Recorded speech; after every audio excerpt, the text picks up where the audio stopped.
Welcome to MMA Fancast. Welcome back to everyone who is already a subscriber to the channel. If you're not already a subscriber, please subscribe so you can see more great interviews, including the one coming at you right now with first-time guest of the show, a pro MMA fighter about ready to fight for 247 Fighting Championships Brawl in the Burgh 22 on June 29th is Niko Petrides. Niko, welcome to the show. Thank you for having me. I appreciate it.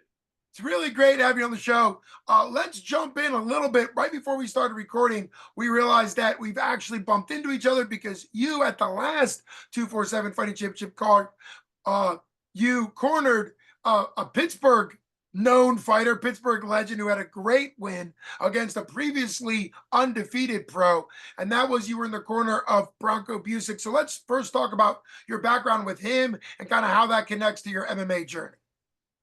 Oh yeah, Bronco's he's like my big brother. I'm originally from the Steubenville area, and playing baseball and football in college kind of moved me out of the Ohio Valley area. But we've always stayed really close, and every time I'd come home every summer, we would always be doing some type of combat sports related work. And he would always tell me, he's like, dude, just quit baseball, quit football, go fight, go fight, go fight. And then my COVID year happened in baseball, and it sent me home. And this is when everything was locked down, not supposed to be around anyone. And we were sneaking into the wrestling room. And this was like my first little bit of formal training where he would absolutely just big brother me, throw me up and down the wrestling mat, have me up at 4 a.m. lifting weights with him.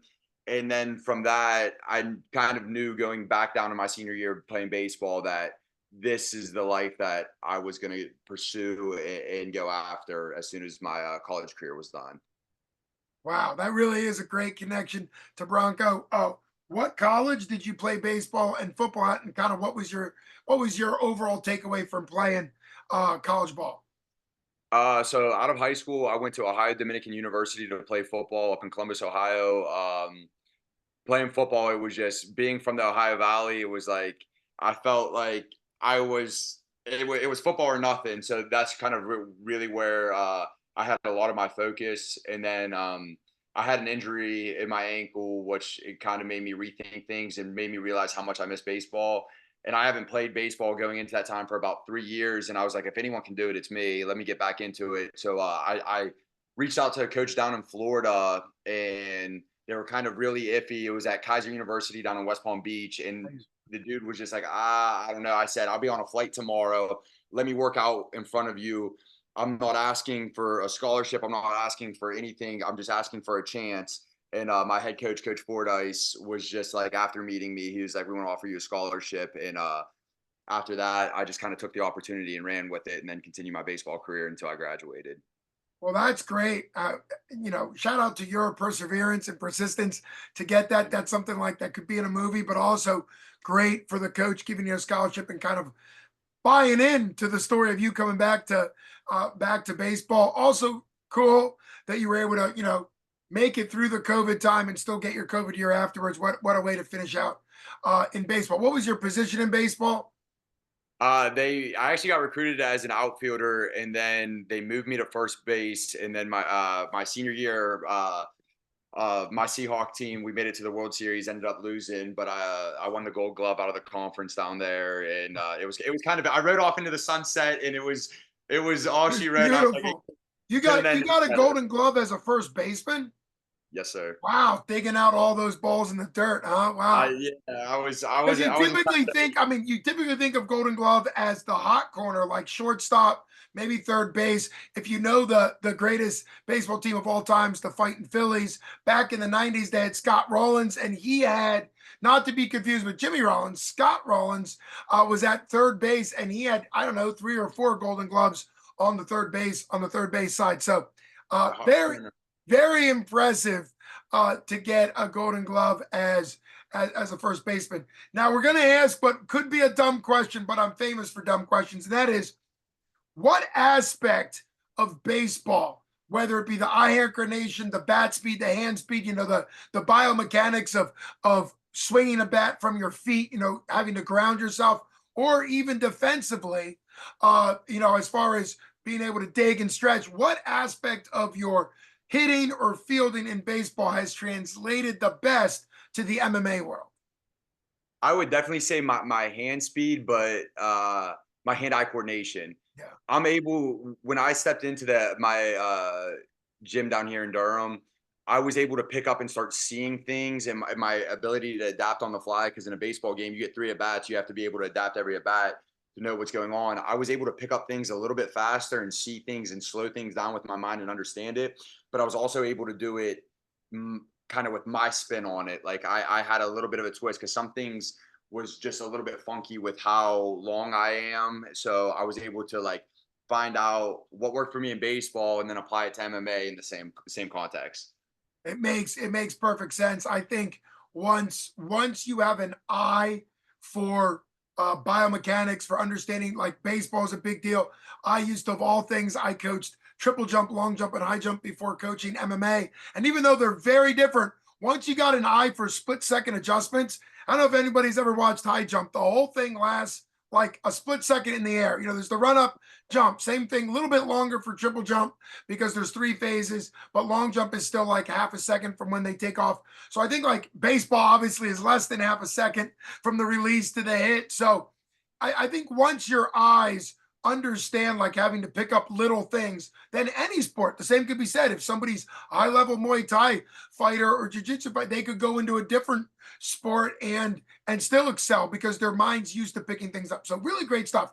What back in your amateur career? I don't really know much about it. You're now a 1-0 pro, which is you're going to be fighting pro. But what was your amateur career like? How many fights did you have? What was that journey of training? And when did you start training at?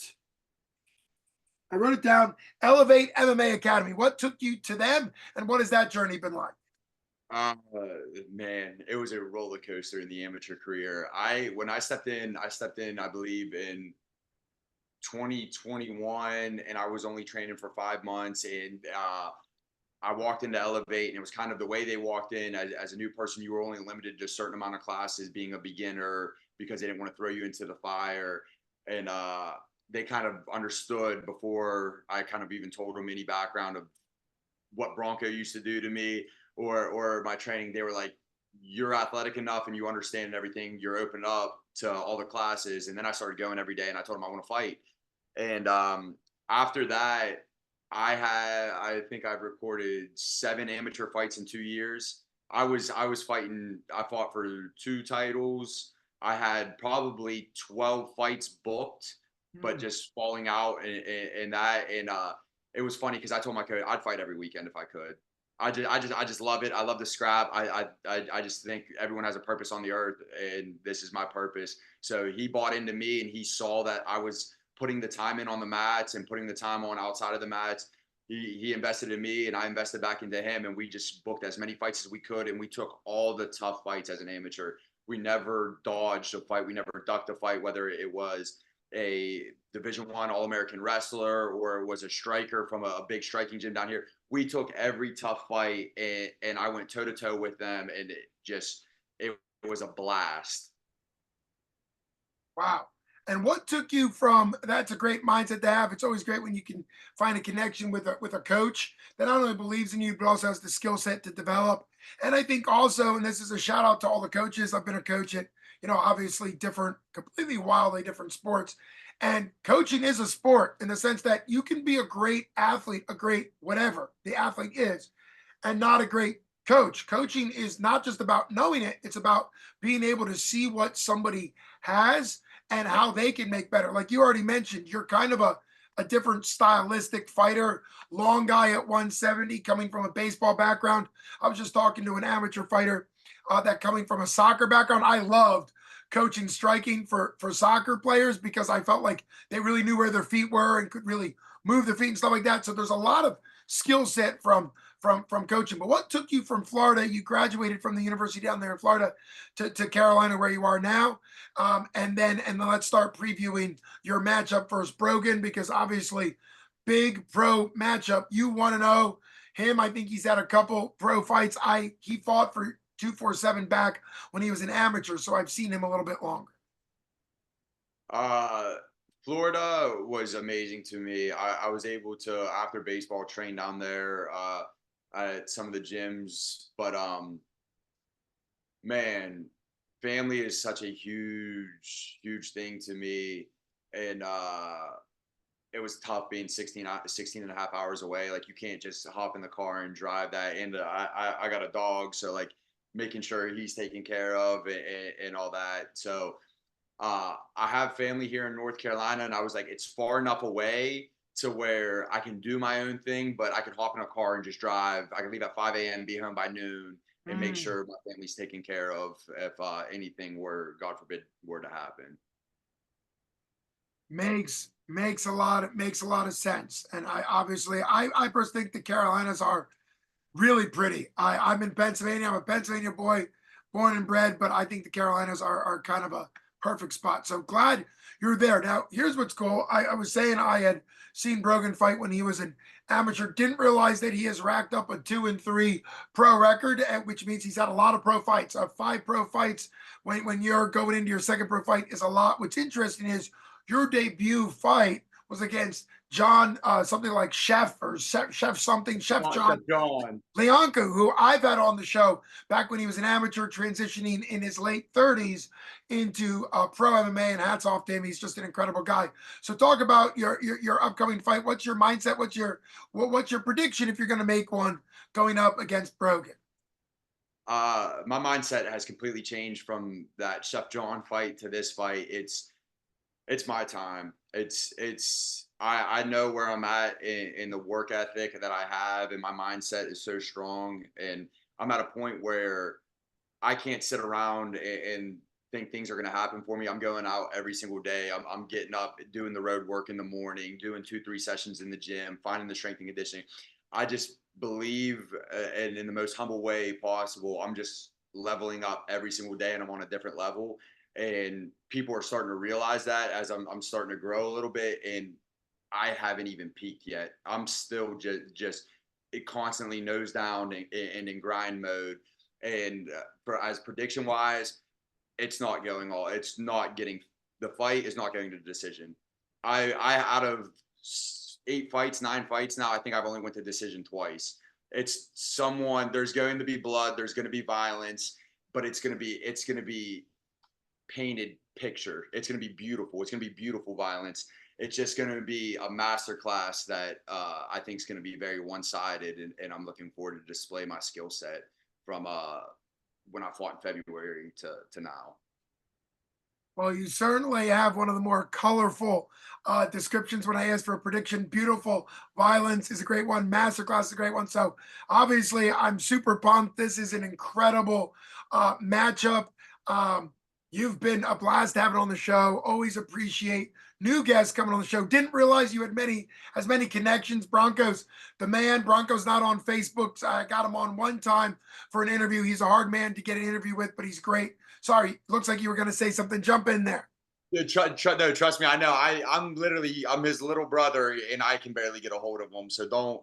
I got to call him probably 100 times in a week just to get a hold of him. Hey, he's a busy man. The one time, and he's got a family. His wife and kids are the most important. The last time he fought and had that incredible submission win against a guy who was undefeated and really was looking literally unstoppable, was taking heavyweight fights and was fighting everybody. And obviously now Branko's taking a heavyweight fight, so he's on a roll. But he's a family guy. And the one time I had your honorary older brother on the show, he was at a work site. I think he might do heavy construction or something like that, because he was working off the crane. Yeah, there were cranes in the background. He was working off the crane. I was like, holy crap, this dude's doing his interview from an active crane work site. So very, very cool. Always a pleasure and honor having you on the show. Great to have a first-time guest. Hope to follow you going forward for a long time. This has been Luke Payson with first time of many guests on the show, Niko Petrides. Thanks so much for coming on the show. Get your tickets now if you're from the Carolina or Florida area. You're definitely gonna be, you're not gonna be making it in person.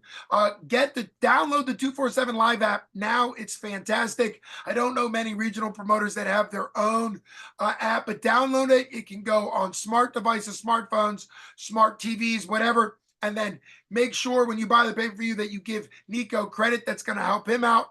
And if you're making the trip or you're from the area, like you said, you're from Steubenville, that's fantastic. Get tickets and give him credit, 247fighting.com. Or you can get tickets from him, but you can get 247fighting.com tickets and give Niko credit, or 247 Live app. Just wanted to let people know, no matter where this video gets seen, that you should be supporting Niko in person or on pay-per-view June 29th. Thanks so much, Niko, for coming on the show.